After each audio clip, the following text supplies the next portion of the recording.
Mərdan Kazımov toy məclisini zalını səhv salaraq başqa bir toyda iştirak edib.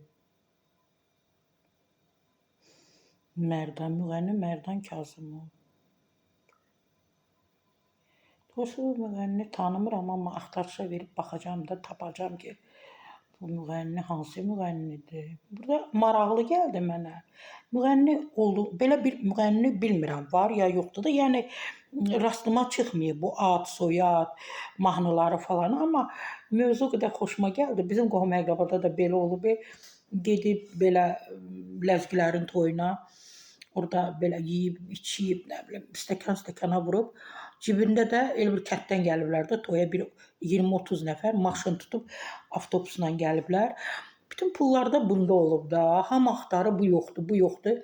Bir 3-4 saatdan sonra tapıblar ki, gedib başqa toyda oturub orada.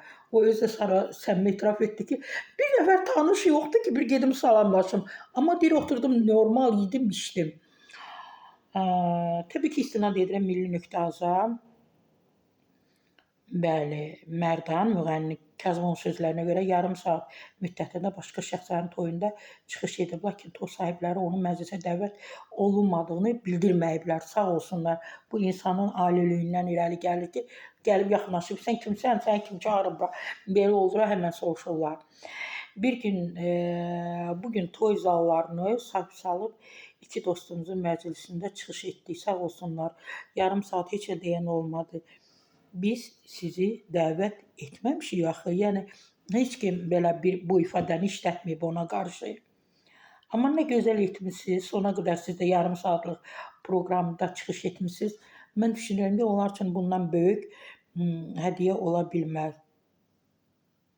Amma sonda deyir, toyu, digər dəvət aldığım toy yoxdur, oranı tapdım və ora getdim və təbii ki, orada da mahnılarını oxuyub.